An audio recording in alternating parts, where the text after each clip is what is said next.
부텐토 김대영입니다. 자, 오늘 저희가 알아볼 것은 아파트 가격 비밀 제4탄 부동산 지수입니다. 부동산 지수를 알면 부동산 가격의 방향을 예측할 수 있다. 자, 처음 보신 화면은 국민은행 주택가격 동향입니다. 자, 이 내용을 보시게 되면 2019년도 1월달이 기준 100이었는데 현재 9월달을 보니까 주택가격이 빠졌다 안 빠졌다? 예, 빠졌다라는 걸 볼 수 있습니다. 올 1월달 대비해서 9월달 집값이 빠졌네.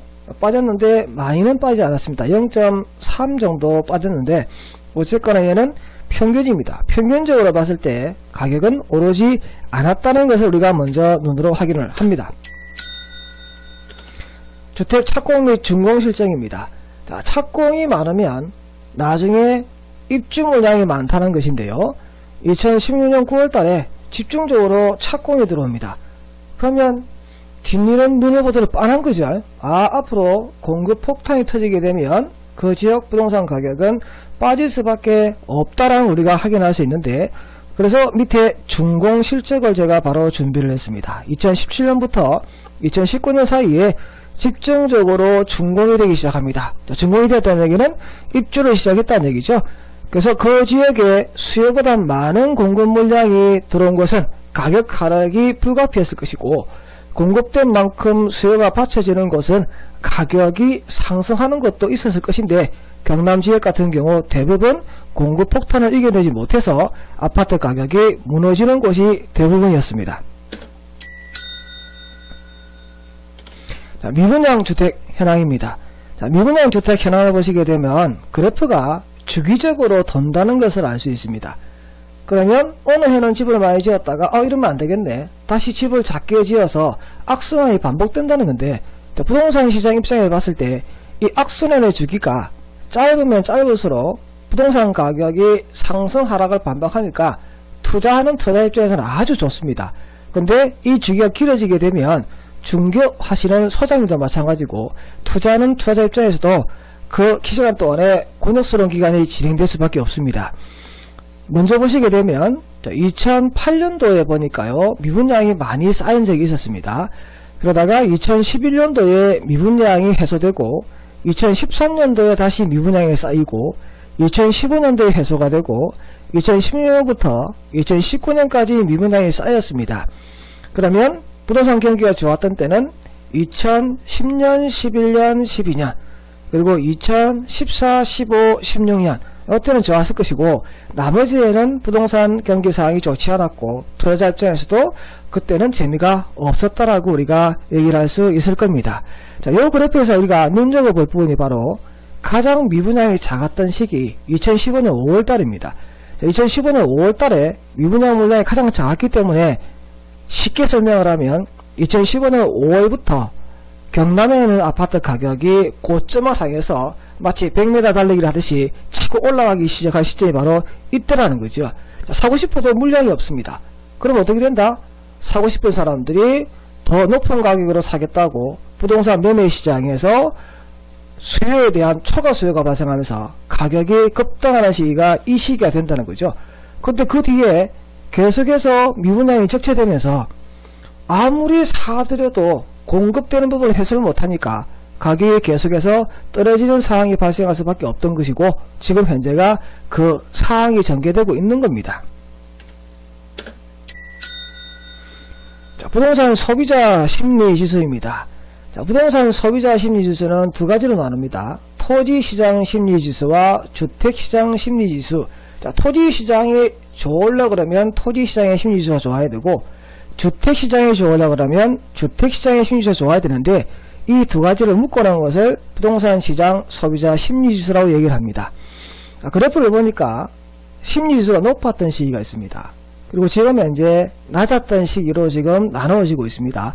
자, 소비자 심리지수가 가장 좋았던 해가 2012년 연말부터 2015년 사이입니다. 앞에서 봤던 미분양이 사라져서 바닥을 찍었던 시기가 바로 2015년 5월입니다. 물건이 없으니까 물건을 사야 된다는 강박관념이 쌓이다 보니까 부동산에 대한 추가적인 투기의 가수요가 붙은 시기, 이때 소비자 심리지수가 가장 높았기 때문에 이때부터 경남에 있는 아파트 가격이 급등이 상승을 했다고 그랬죠.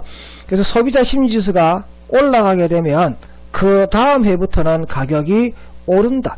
자, 소비자 심리지수가 떨어지게 되면 그 다음 해부터 부동산 가격은 내려갈 수밖에 없는 상황이라는 것을 심리지수 그래프를 보고 우리가 확인할 수 있습니다. 하나 특이한 점이 심리지수가 드디어 바닥을 찍은 시기가 지금 나타나고 있습니다. 언제냐 그러니까 2019년 초라는 거죠.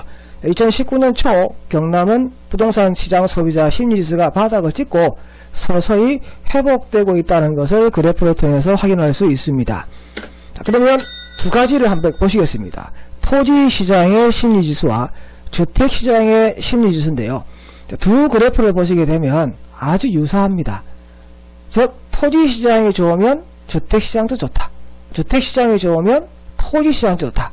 근데 앞서 봤던 부동산시장 소비자 심리지수 그래프와 유사한 그래프는 토지 그래프가 아니고 주택시장 그래프라는 것을 우리가 또 하나 확인할 수 있습니다. 그래서 주택시장의 소비자 심리지수 그래프가 똑같이 2019년 초에 바닥을 찍고 상승을 했다는 거죠. 그러면 결론을 얘기하게 되면 자, 부동산과 관련된 지수 중에서 앞으로 부동산 시장을 예측하는 데 있어서 가장 중요한 지수는 두 가지로 집어서 얘기할 수 있는데 그 두 가지가 뭐냐니까 소비자 심리지수의 변화 그래프를 가지고 시장을 예측해 볼 수 있다. 지금 현재 바닥을 찍고 올라갈 수 있다. 그리고 미분양과 관련된 그래프가 있었습니다. 자, 미분양이 쌓여서 장기간 미분양이 적체되는 기간은 부동산 시장이 좋지 않은 시기다. 이 미분양이 적체에서 밑으로 내려오는 즉 미분양이 사라지는 시기가 되게 되면 부동산 시장이 좋아지는 시기다. 지금 현재 우리 경남의 미분양이 조금씩 줄어들고 있거든요. 그래서 개와 두 개가 이 두 개가 같이 간다는 것을 우리가 알 수가 있습니다. 아파트 실거래 지수입니다. 아파트 실거래 지수를 보게 되면 2006년도 1월달이 기준이 100입니다. 제가 지금 두 군데를 체크했습니다. 울산과 경남입니다. 자, 울산과 경남을 보니까 전국에 있는 곳의 지수 중에서 가장 낮은 곳입니다. 여러분들이 투자자라면 돈을 많이 먹을 곳에 투자를 할까요? 작게 먹을 곳에 투자를 할까요? 당연히 많이 먹어온 것에 투자할 겁니다. 그럼 어떻게 하면 많이 먹고 작게 먹고를 알 수 있느냐? 바로 이 갭 차이가 큰 곳입니다. 자, 기존 시점에 되었던 2006년보다 많이 떨어진 곳, 자, 많이 떨어진 걸 찾으니까 바로 울산과 경남입니다. 울산, 경남 요즘 언론 보도를 통해서 외지 투자설가 모였다는 얘기를 들어보셨을 거예요. 그러면 일정 부분 올랐으니까 그 다음 차선책을 찾아서 가면 강원과 충북을 가야 되는 거 아니냐, 이렇게 얘기하시는 분이 있을 텐데, 자, 강원과 충북은 절대 가면 안 됩니다. 왜 가면 안 되냐면 강원, 충북과 경남, 울산은 차이가 있습니다. 자, 강원, 충북 같은 경우에는 그 지역이 대한민국을 대표해서 제조나 생산을 하는 지역이 아닙니다. 자, 울산, 경남 같은 경우에는 대한민국의 대표적인 제조산업의 메카, 조선산업의 메카입니다. 세계 경기가 조금만 더 활성화되고 그리고 제조업에 대한 활성화가 조금만 되게 되면 경남, 울산에 있는 조선과 자동차 등의 제조업이 부흥을 할 수 있습니다. 약간만 부흥을 하게 되면 지역 산업이 확장을 하게 되고 지역 산업에 의한 경기 활성화를 기반으로 울산과 경남 지역은 가뿐히 갭 차이인 15를 떼어낼 수 있습니다. 그래서 쉽게 갭을 극복할 수 있는 지역이라고 판단이 드니까 외부 투자자들이 울산과 경남에 투자를 하고 있는 겁니다. 이 차이가 바로 강원과 충북의 차이라고 제가 말씀드릴 수 있습니다. 자, 지금까지 아파트 가격의 비밀 1탄부터 4탄까지 제가 진행을 하면서 데이터를 어디서 찾고 이 데이터를 어떻게 활용하는지에 대해서 쭉 제가 방법을 설명을 드렸습니다. 그래서 일반인이 하더라도 쉽게 아파트 가격의 변동에 대해서는 충분히 예측 가능하다. 뭘 가지고? 데이터를 가지고. 자, 제가 지금까지 1탄부터 4탄까지 쭉 자료를 제시한 데이터는 국토교통부, 한국감정원 등 정부의 산하기관에서 만들어준 빅데이터를 기반으로 제가 자료를 가지고 쭉 동영상을 촬영을 했습니다. 자, 부동산 시장에서 가장 우려되고 염려되는 부분이 카드라 통신입니다. 소문만 듣고 그 소문에 의해서 투자를 하시게 되면 소중한 자신의 자산을 지킬 수 없는 사태가 발생할 수 있습니다. 그래서 부동산 투자를 하실 때에는 정확한 근거가 있는 자료를 과학적으로 분석해서 투자하는 방법이 자신의 자산을 지킬 수 있는 가장 좋은 방법입니다. 자, 다음에 제작될 동영상은 상가 가격의 비밀이고요. 상가 가격이 어떻게 형성되는 것이고 이 가격을 정확하게 정했는지 안 정했는지를 앞으로 시리즈를 통해서 여러분에게 올려드리겠습니다. 자, 지금까지 부텐토 김대영이었고요. 구독과 좋아요 꼭 부탁드립니다. 감사합니다.